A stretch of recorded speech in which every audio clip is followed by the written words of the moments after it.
Al iniciar la sexta semana del tiempo ordinario, la Iglesia nos invita a reflexionar en el texto de Marcos 8, 11 al 13. Se los leo. En aquel tiempo se presentaron los fariseos y se pusieron a discutir con Jesús para ponerlo a prueba. Le pidieron un signo del cielo. Y Jesús dio un profundo suspiro y dijo: ¿Por qué esta generación reclama un signo? Les aseguro que no se les dará un signo a esta generación. Los dejó, se embarcó de nuevo y se fue a la otra orilla.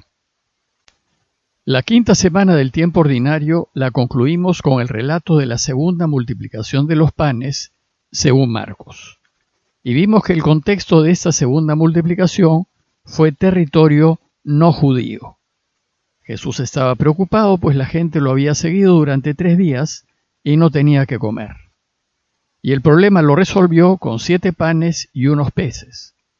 Y pudieron comer más de 4,000 hombres, y encima sobraron 7 cestas de panes.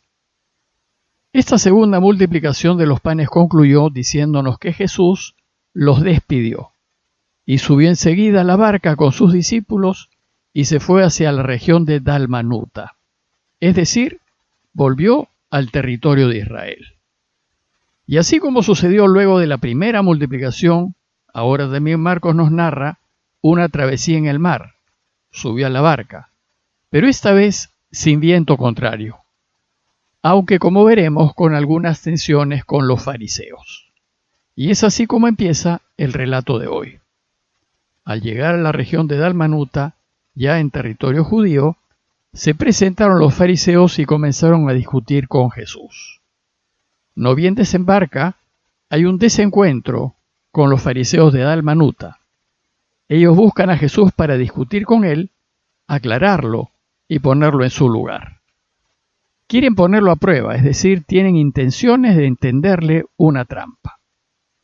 Tengamos en cuenta que dentro de poco iniciamos el tiempo de Cuaresma, que es un tiempo especial para prepararnos a celebrar la pasión, muerte y resurrección de Jesús. Y en ese tiempo veremos que las tensiones se irán haciendo cada vez más fuertes, hasta terminar con su crucifixión. Esta vez la atención gira en torno a las señales debidas para reconocer al Mesías. Pues dice el texto que le pidieron un signo del cielo. El interés de los fariseos era saber si Jesús era o no era el Mesías.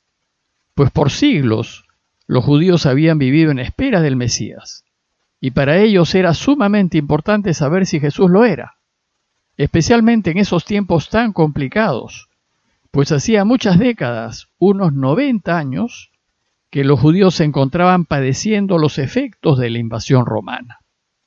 Y la llegada del Mesías significaría la liberación de los romanos, y finalmente el cumplimiento de todas las promesas de Dios.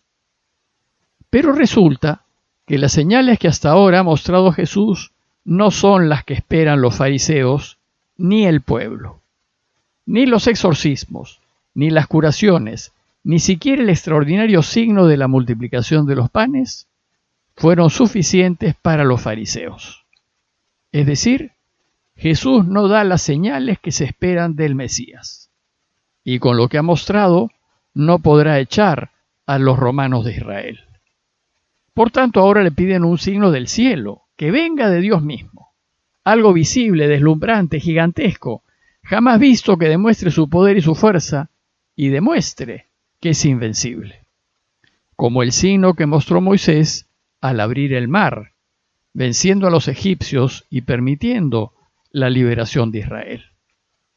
Ciertamente los fariseos saben que Jesús cura y hace milagros, pero esos signos no lo hacen necesariamente Mesías, pues también los fariseos sostienen que Satanás hace milagros, aunque para el mal.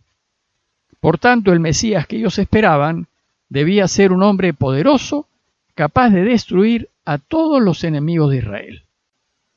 Luego, los signos que Jesús diese debían indicar que venía de Dios, pero además que era ese poderoso destructor de enemigos que esperaba Israel. El problema con Jesús es que no solo no destruye a sus enemigos, sino peor aún, los ayuda y les hace favores. acaba de regresar de territorio extranjero. Ha estado en Tiro y en la Decápolis exorcizando y curando. Y podemos imaginar a los discípulos comentando lo de la multiplicación de los panes. Ahora lo que buscan los fariseos es desenmascararlo, probar a todas luces que él no puede ser el Mesías, a fin de que no siga engatusando a la gente con su discurso de paz y separándola del verdadero fin que es echar a los romanos de Israel. Por eso nos dice Marcos que los fariseos le piden un signo con la intención de tenderle una trampa, pues si no puede hacerlo, queda en evidencia que no es el Mesías. La reacción de Jesús es de gran desaliento y desilusión. Está desanimado pues los fariseos no son capaces de ver más allá de sus narices. Nos dice el texto que Jesús dio un profundo suspiro. Ese suspiro profundo refleja una sensación de desmoralización, como si estuviese tentado a abandonar. Y dijo: ¿y por qué esta generación reclama un signo? Jesús se molesta ante la incredulidad de los fariseos. Ellos no se dan cuenta que Él mismo es la señal de Dios. Sin embargo, los fariseos no quieren ver esa señal. Y no la quieren ver porque Jesús nos presenta a un Dios pacífico, no violento, bueno, amante, inclusivo y perdonador. No quieren aceptar que Dios respeta absolutamente la libertad que nos ha dado y que no nos impone nada, y que más bien nos preguntará y nos dará a elegir. Y lo que hará es sugerirnos sin imposición que elijamos su alternativa, la que Él quiere, para que acertemos y seamos felices. El problema es que la imagen que ellos tienen en mente es la de un Dios poderoso, selectivo, impositivo y vengador. Y Jesús y el Dios que nos anuncia no calzan con esta idea. Jesús, probablemente cansado de su incredulidad, no acepta este interrogatorio y les dice: les aseguro que a esta generación no se le dará ninguna señal. En los relatos paralelos que se encuentran en los evangelios de Mateo 12:39 al 41 y de Lucas 11:29 al 32, nos dice que Jesús sí les va a dar una señal, la señal de Jonás. Y esa señal es su muerte y resurrección, principalmente su resurrección, pues será la prueba, la señal definitiva de que Él es el Mesías, ya que fue capaz de vencer a la muerte. Aquí, en cambio, en Marcos, Jesús se niega a darles alguna señal y se va. Este dato nos indica que la tradición que recibió Marcos fue más antigua que la que recibieron Mateo y Lucas, ya que no tiene la interpretación teológica de Mateo y Lucas. Jesús entonces partió inmediatamente. Dice el texto que, dejándolos, volvió a embarcarse y se dirigió a la otra orilla, hacia la región de Betsaida, en territorio judío, cerca a Cafarnaúm. Jesús, fastidiado, se volvió a embarcar, con lo cual la parada en Dalmanuta terminó siendo muy breve. Pero como veremos, estas mismas señales tampoco fueron entendidas por los mismos discípulos. Tampoco ellos están viendo, tampoco se están dando cuenta que los signos, como la multiplicación de los panes, deben llevarlos a reconocer que Él es el Mesías. A manera de conclusión, los invito a reflexionar si nosotros hacemos como hacen los fariseos, es decir, si le pedimos pruebas y señales a Dios.